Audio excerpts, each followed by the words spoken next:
Well, hello there, everyone. Hey, Jeff, and hey, sis. My sis is on today. Today, um, on this wonderful April the 18th, on Saturday, I am going to continue reading to you Chapter 2, Language of the Heart. And before I start, I'd just like to thank each and every one of you for tuning in.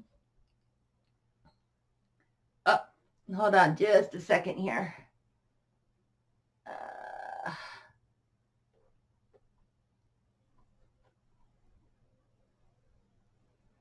Technical issues, right? So I would like to again thank each and every one of you for tuning in to hear me read to you.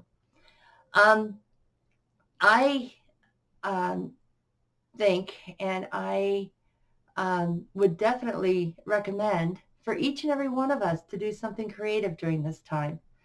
Um, I am reading the book that I wrote to you. Um, it's it's free.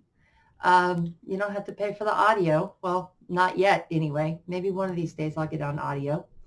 But for now, I am taking great pleasure and great satisfaction in being able to read to you. So without further ado, we're just going to pick up this book, Wake Up to the Alchemy of Your Heart, written by me, Deborah Augenbaugh, lovingly read to you by me. So if you haven't already, go ahead and get you something to drink. Kick back, relax. I will be premiering this at 5 o'clock tonight again on YouTube.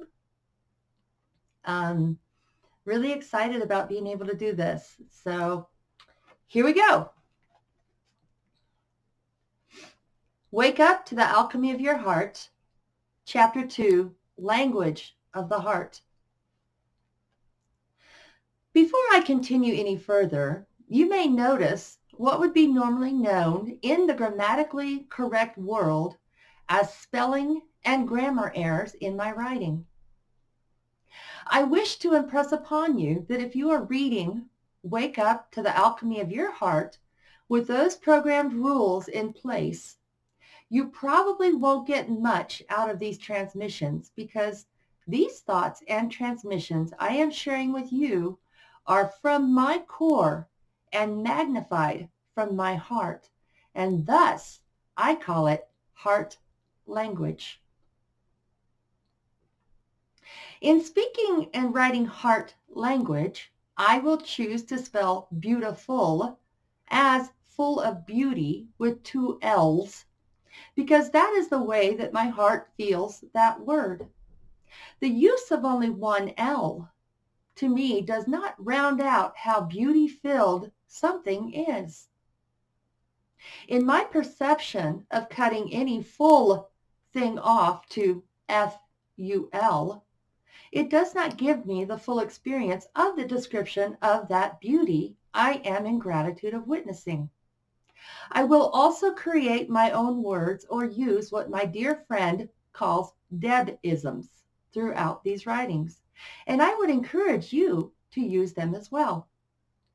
Somewhere along the line, I feel that we have lost the color, so to speak, in our language.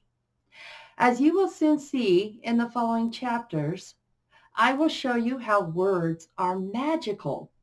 Communication should have no rules and boundaries because when we listen or read as critics by critiquing the proper use of what we deem to be proper in our own opinions and through continuous programming, we have become very judgmental and we have built walls between ourselves. These walls cause separation from each other, much like the great example in the Bible story, Tower of Babel. I wish to share with you now my experience in communication that broke down my English major walls. So now is the time, if you wish to get comfortable and grab that cup of coffee, tea, or glass of water and settle into your favorite chair. and let go of the rules that will keep you from receiving the message of what I have to share. Open your mind and your heart and read on, my dear friend. And I thank you for sharing this incarnation with me. As I mentioned earlier, I had quite the experience of breaking down the walls that throughout the years I had built up through the use of grammar rules. When I was a kid growing up, I had wonderful creative writing skills, but always had problems in applying the use of proper English language. My teachers would love my ideas I put onto paper, and in those days we received 2 scores on our work. Do you remember? The top score would be how well we correctly grammatically wrote our papers, following those rules. And the bottom score would be for how well we used our creativity. I wrote paper after paper scoring 100 on the bottom score with comments like wonderful use of creativity, but that top score wouldn't be above a 50. My papers had red writing all over them. So early in elementary school, I began to strive very hard to understand and learn and apply the rules of the English language. Well, I don't know about you, but for me, after starting that journey, forcing me to become a critic, I really no longer found myself truly enjoying what I wrote or even read. That run-on sentence or misspelled word would stand out like a sore thumb. Once I would come across such a mistake, it would take me out of the moment of what I was reading. It kind of caused what I could only be described as scrambling effect, and until that error was properly corrected or forgiven, I couldn't put myself back into the enjoyment of what I was reading. These rules stuck with me until early in my 40s when all of that programming changed through one experience that cracked my world of communication open as I knew it. It is with my deepest pleasure that I can now share with you this aha moment. In the year 2010, I became very ill. Now, I have had my share of illnesses before, including one during which time I experienced several years in a wheelchair. But this one was a doozy because I experienced heavy mercury poisoning. Mercury, my friends, is very toxic, and I found this out the hard way. Oh, sure. There is a lot of information out there now on how terrible it is for us. But it's hard to think of it being so bad when the dentist uses it every day to fill cavities in our teeth. I have found that what adds to the irony of it even more is that insurance companies would only pay to have silver fillings put in our mouth, whereby if we wanted to choose the healthier route of porcelain fillings, it was quite an expensive out-of-pocket cost. I don't even think porcelain fillings were an option when I was a kid. This being the fact, I ended up having several mercury fillings in my mouth. In 2010, I went to the dentist because I was experiencing horrific pain on the left side of my mouth, and I was able to get an emergency appointment with my dentist.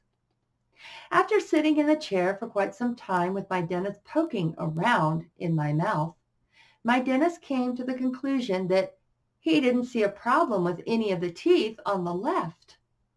However, on the right side, I had a broken tooth that could be causing transference pain. Transference pain is when pain can be felt elsewhere in your body more than at the actual site where the affected body part is. He thought that the only way he could help me at the time was to extract that broken tooth. Now, during my journey, as I said earlier, I went through quite a bout with illness, which resulted in me taking lots of pain medications. One of those was OxyContin, which is otherwise known on the street as synthetic heroin. OxyContin, or the synthetic heroin, has the capability of causing numerous side effects. One of those side effects is the breaking down of teeth, to which I was no exception. I would have done anything at that point to have the pain stop, so I agreed to have the extraction.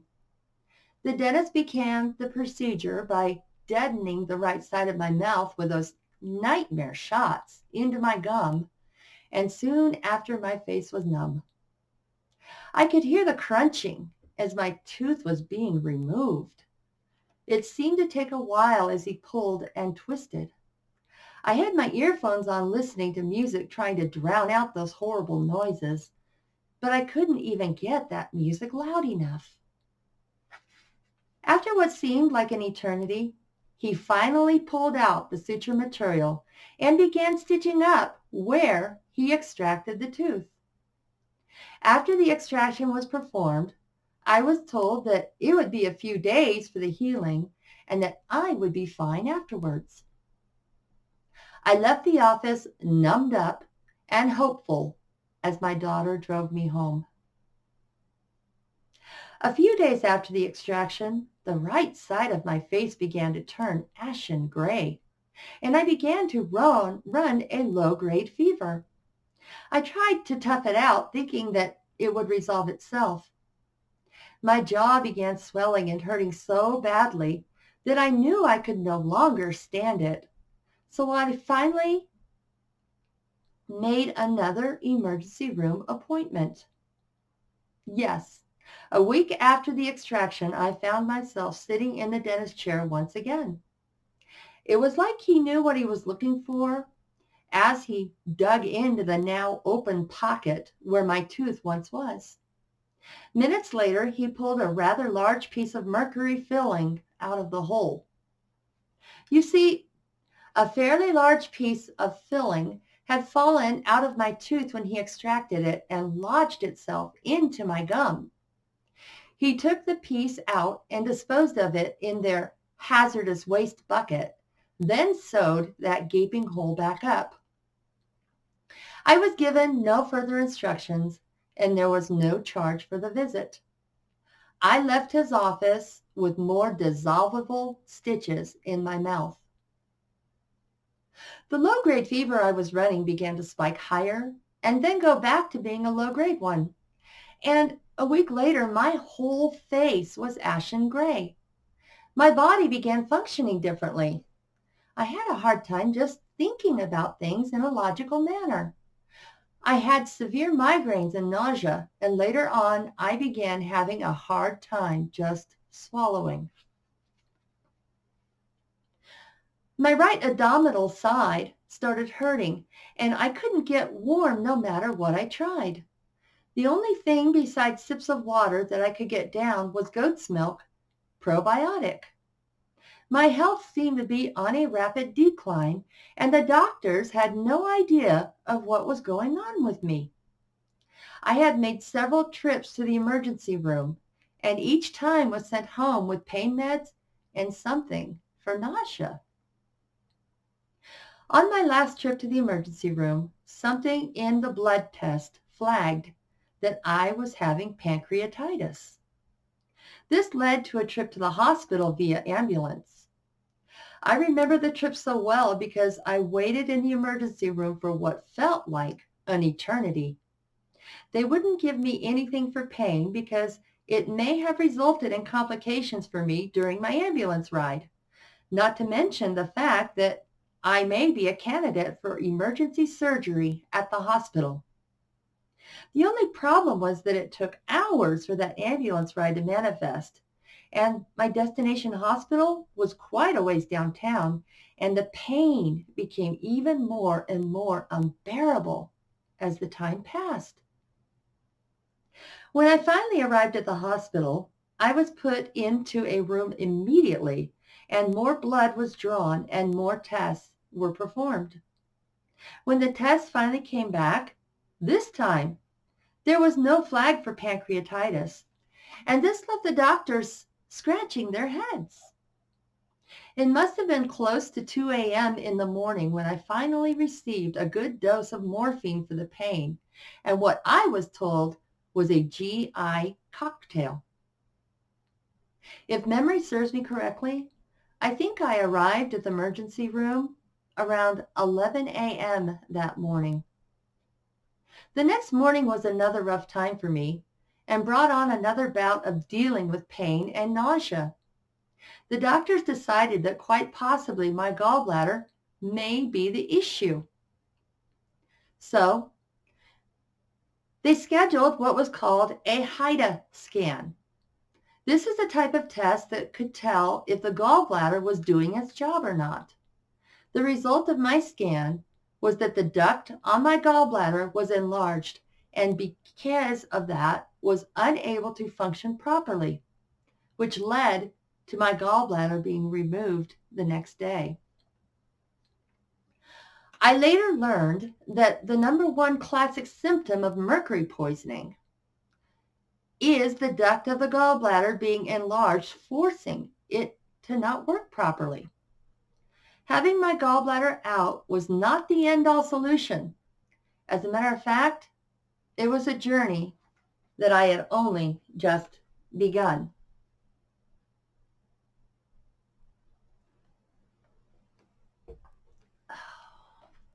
Good stuff. The day after my gallbladder was removed, I was ready to go home.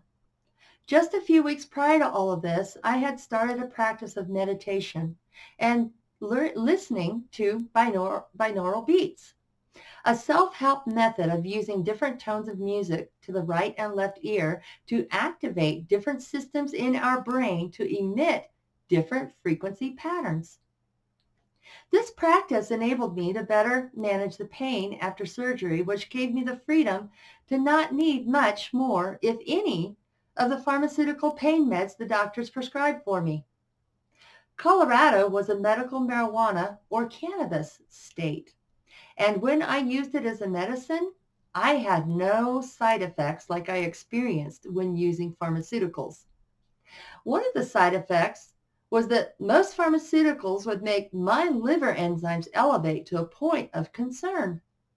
So I was better off not taking those pills anymore.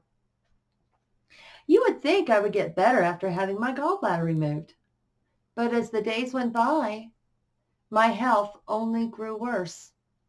I felt like I had a very tight girdle on my abdomen, and the pain in my right side started to become unbearable. I searched and searched for the cause of my agony, even to the point of wondering if I was having a reaction to the titanium clamps that were used in my surgery. Well, I finally got to the point where I cried out for help to the universe, God, source, or whatever the label you would like to use for a higher power. The next morning I got up and my Facebook page popped up with an informative video on mercury poisoning. I always find it amazing how our questions get answered so quickly when we cry out for help. You see, one thing I have learned in this lifetime is that if we want help, we need to ask for it. The angels may see us sinking in quicksand, but unless we ask for help, they can do nothing for us. The reason is because we are under the law of free will. And if they step on our free will by doing something we did not ask for, they are going against the precious law.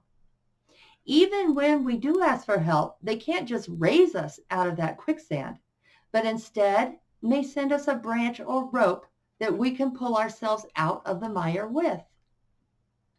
It is really not their job to rescue us, but to give us a means for us to be able to rescue ourselves. Now that I have said this, let's get back to my story. With this interesting tidbit that was brought to my attention, I asked my doctor if I was experiencing mercury poisoning. She couldn't say for sure and didn't know much about it. And she said to me that her husband was currently studying it.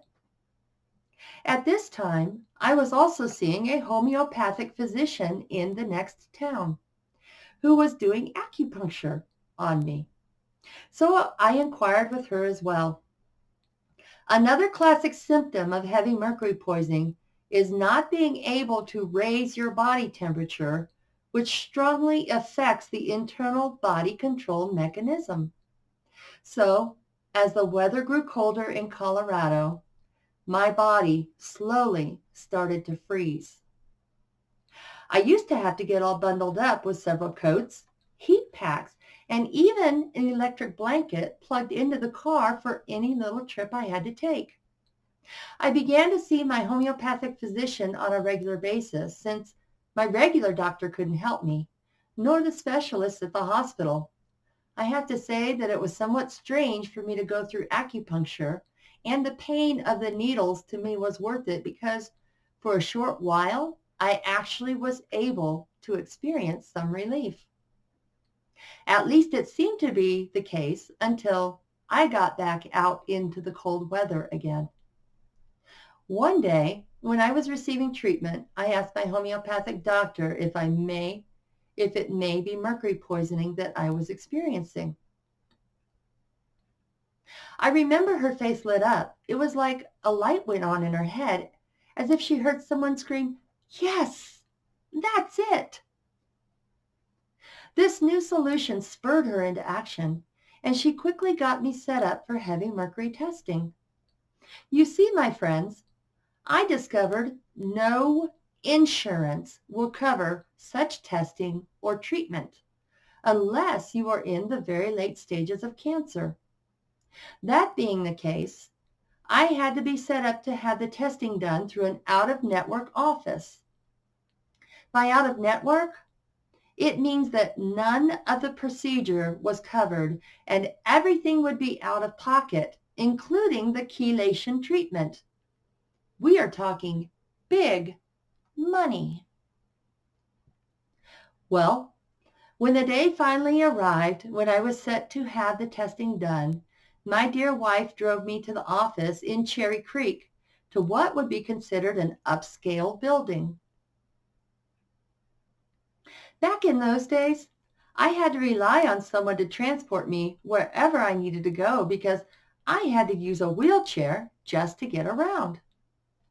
When we arrived, I was wheeled into a small room with giant recliners and gently placed into one of them. After I got comfortable in that huge pillow recliner complete with warm, soft, fuzzy blankets, the technician began the process to start my IV.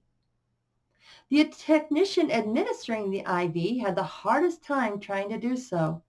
I was poked countless times by the needle.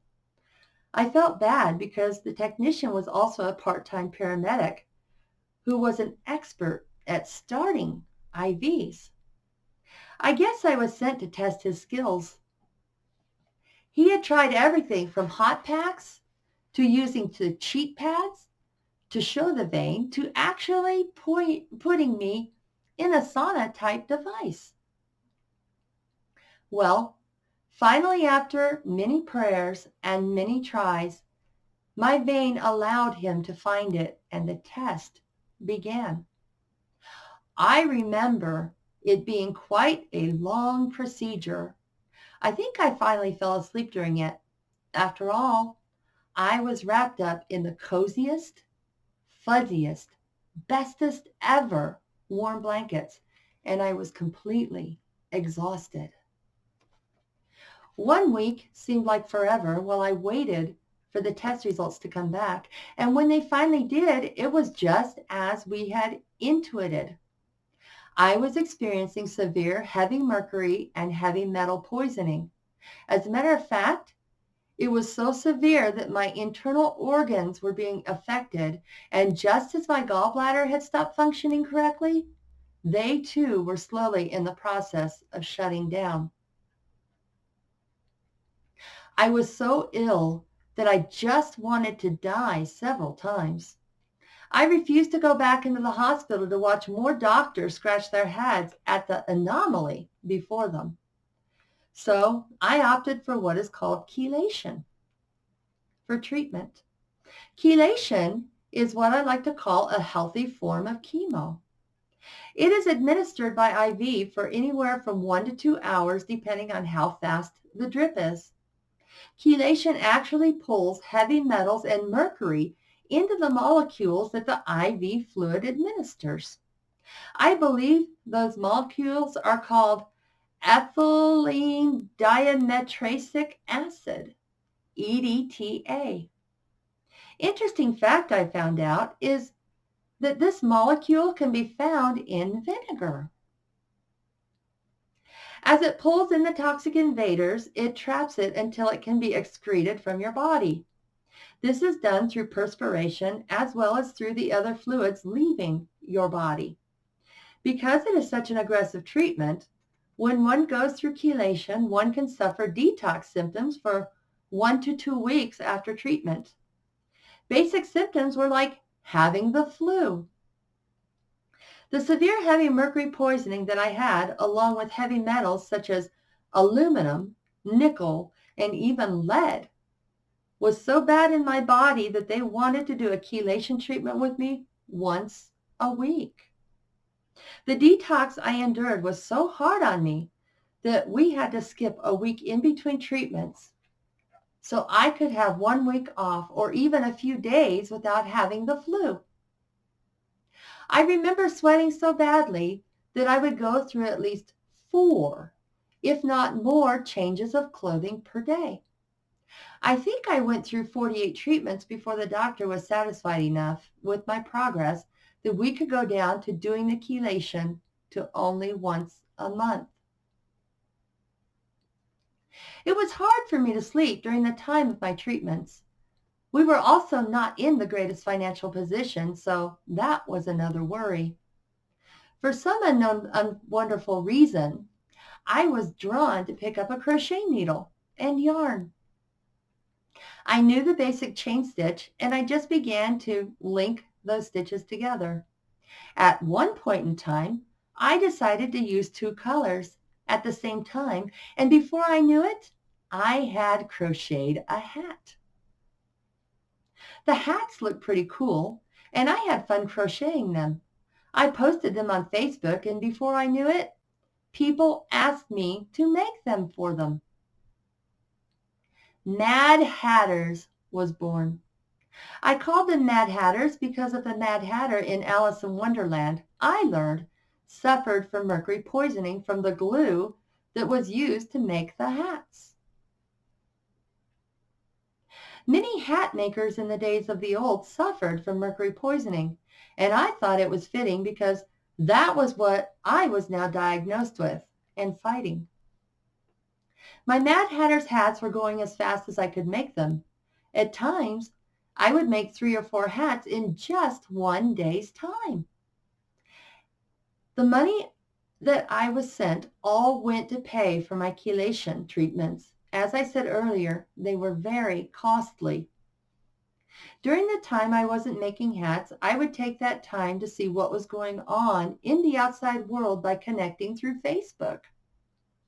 One of the people I connected with was, as I said earlier, was the chosen one to shatter the rules of English language for me, and in doing so, opened me up to heart language.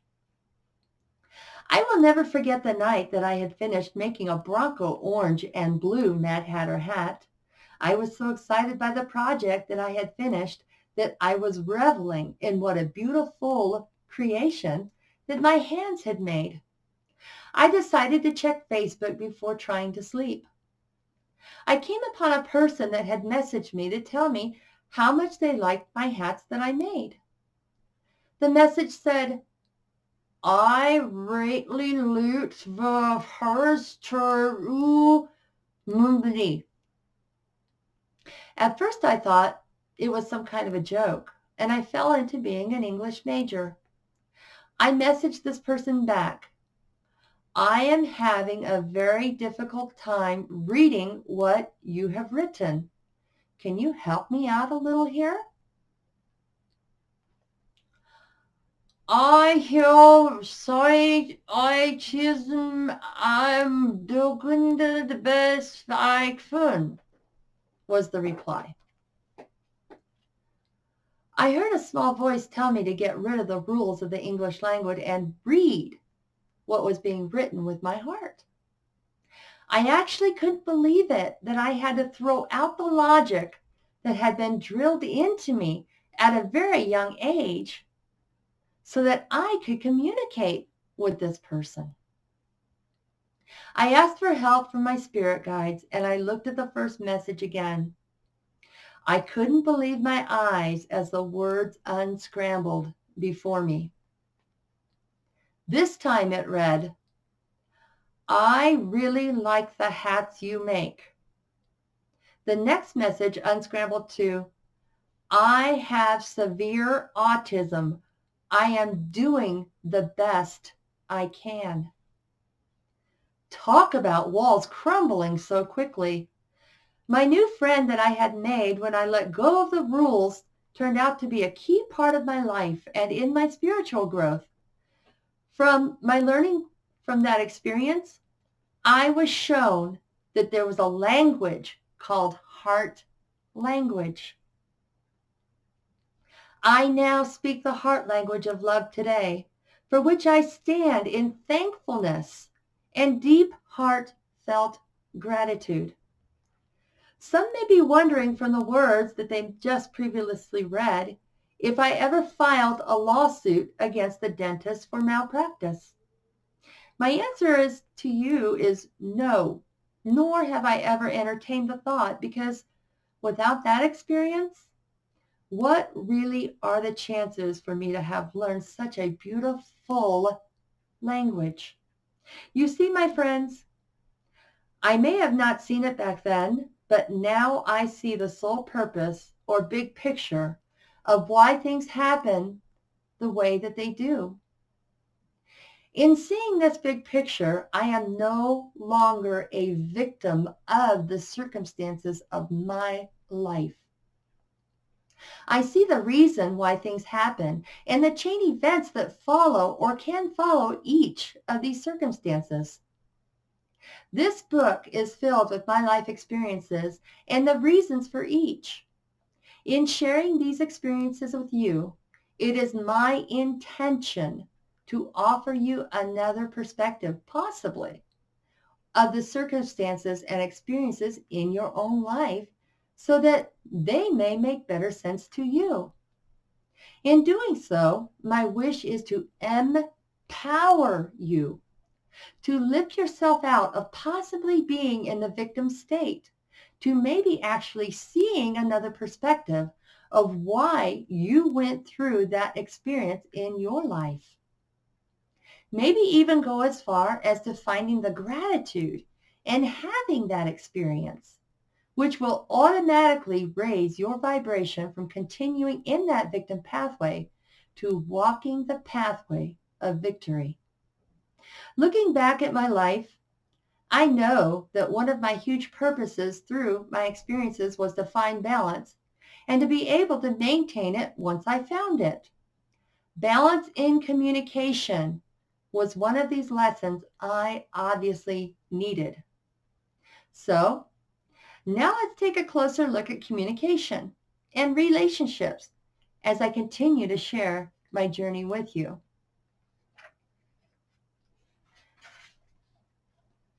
So I'm going to go ahead and read part of chapter 3, which is relationships are our human connection, because we still have some time left. So I mentioned in the earlier chapter how love in this day and age can be perceived as painful. We talk about how our hearts are broken when a relationship doesn't work out the way we want it to. So I would like to make this chapter about relationships.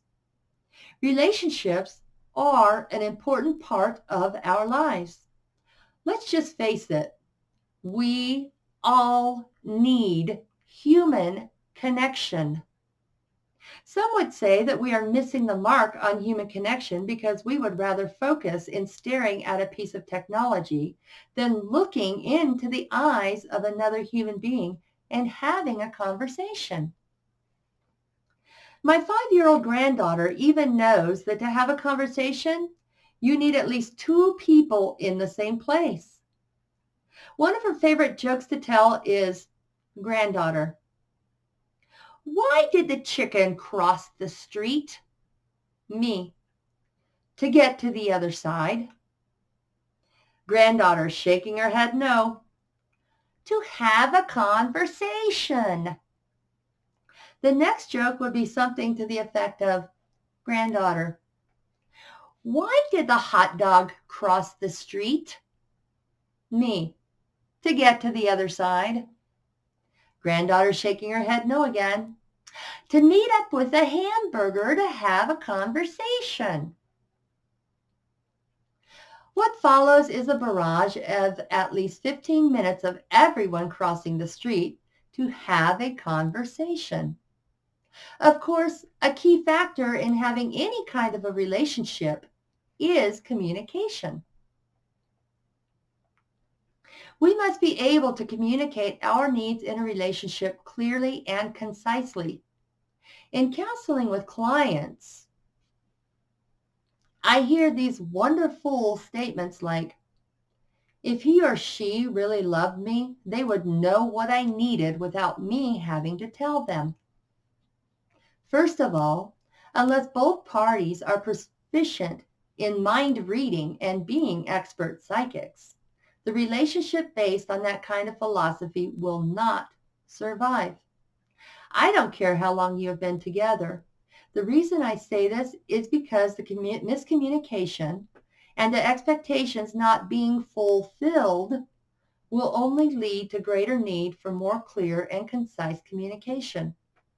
If the communication still does not happen, it will then eventually result in the frustration being so big that whatever fabric is holding the relationship together will burst at the seams. In our astrological charts, not only do we have different sun signs and moon signs, we also have different communications signs. If we look at our chart, we will see this represented as Mercury. For example, as I stated earlier, my Mercury is in Leo. With my communication being in Leo, my language that I speak is driven by fiery passion. I speak absolutely from my heart, and I am a compassionate communicator. In the Cafe Astrology website, www.cafeastrology.com/articles/mercuryinsigns.htm, it defines one as having their Mercury in Leo as this: when Mercury and Leo people speak, they do it with authority. Some of them come across as know-it-alls, but the more mature ones speak with style. They want others to know about their presence of mind and their know-how. Mercury and Leo men and women are adept at seeing the big picture, sometimes at the cost of ignoring the details. They are generally skilled at the art of persuasion. While others may try to win people over with logic, guilt, or wit, Mercury and Leo does it with warmth and goodwill. They are excellent at promoting ideas and getting their message across. These people can be very attached to their opinions, taking pride in their beliefs, which are often rather idealistic. They are capable people on an intellectual level and have an special desire for self-expression. Creativity is especially important to Mercury and Leo people. They present themselves with a certain amount of flair and even drama. Often passionate and enthusiastic speakers, Mercury and Leo people get their message across with zeal.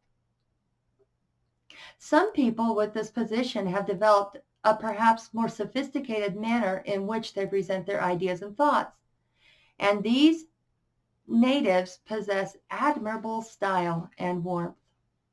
Depending on the confidence level of the whole individual with their placement of Mercury, a stubbornness in the face of criticism or oversensitivity to anything less than praise is present.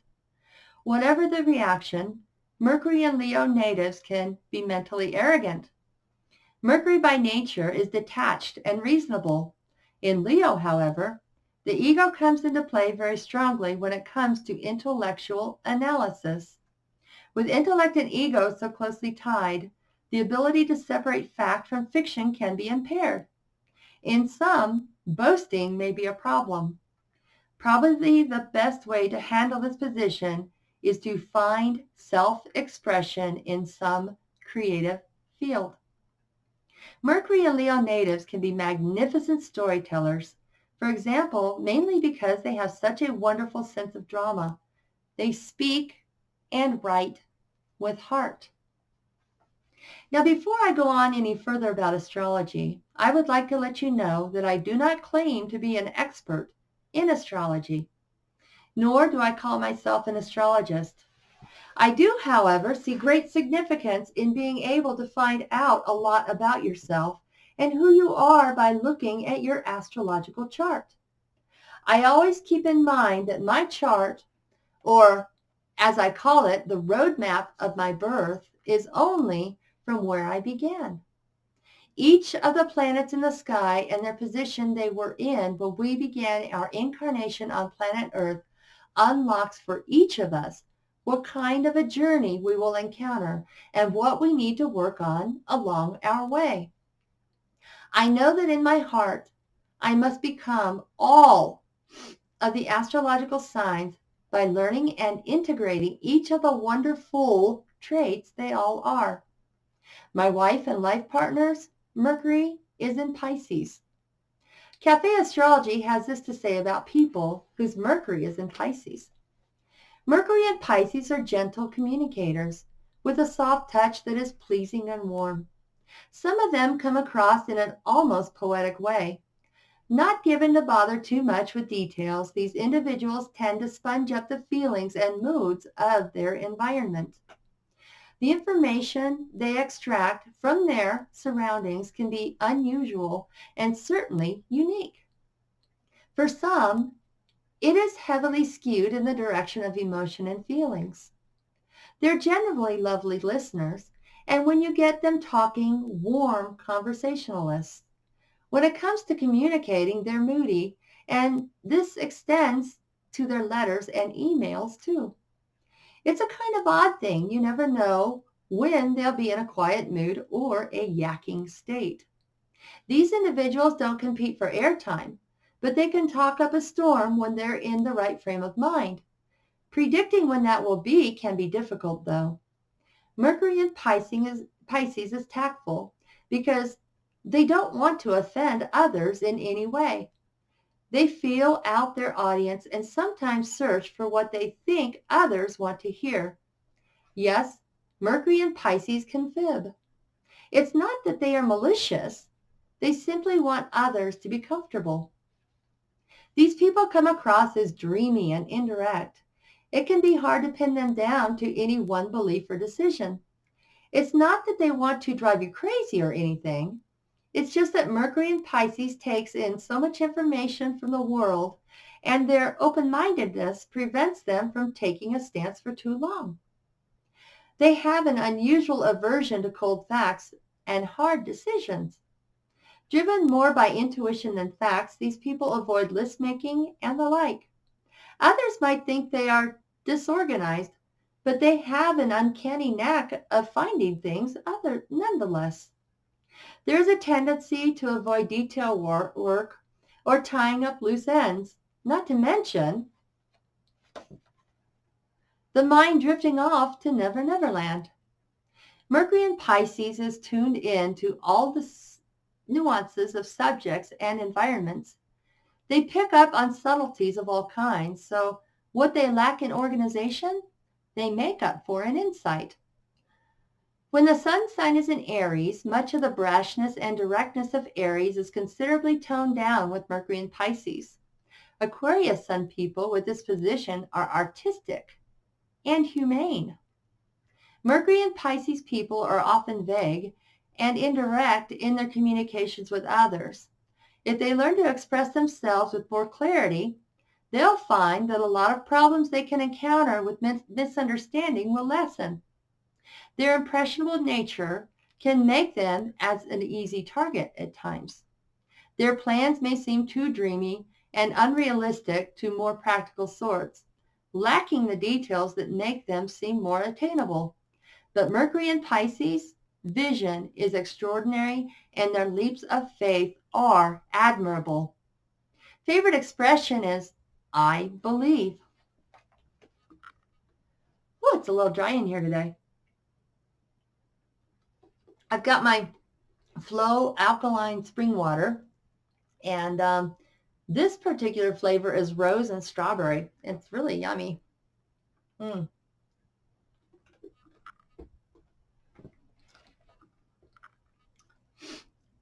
I love these two definitions explaining who I am and the wonderful person who I share my life with. You can see clearly that we both speak different languages, that of Pisces and Leo. When we come together, however, we bridge that gap. We have been together for a little over 9 years at the time of this writing. As you can see, the bridge that we have allows both of us to grow in our communication with each other. For me, my partner allows my creativity to flow.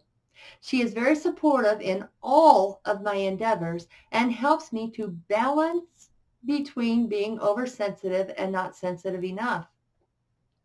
She allows me to be my authentic self. I help her by allowing her to learn how to express herself with more clarity, by helping her with seeing the big picture and finding different perspectives on things. I allow her to daydream and share those dreams with me, and together we build those dreams into a reality. I too allow her to be her authentic self. I will tell you, I can think of nothing worse than not allowing people to be their authentic selves in a relationship. This applies to friendships as well as lovers. I have seen so many people come together being someone they are not to win someone over and turn out to be miserable because the person they thought they began the relationship with isn't the person that they are with now. We try so hard to be accepted. We just want to be loved, that we completely change in order just to be with that person. When we long so much to be our authentic self and can't, this could lead to shutting down because we are not being heard, or we may even act out our aggressions. In my experience and observations, labels such as narcissistic, codependent, and victim are just a few results that derive from not being authentic to begin with. As a matter of fact, all of these labels are, from my perspective, a direct result from the need to be loved. We have all been under an illusion that we are truly separated from God, Source, Creator, whatever or whatever terminology you are most comfortable with to use, that we have developed what most would call a craving to be loved.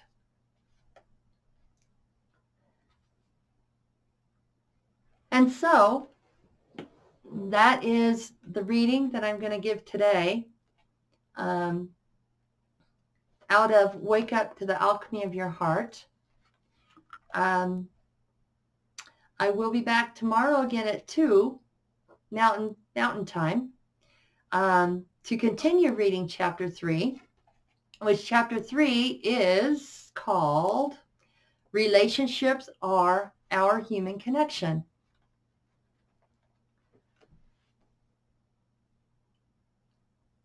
I just would like to really thank you again for sharing this incarnation with me. And I hope you're enjoying me reading to you as much as I am enjoying reading to you.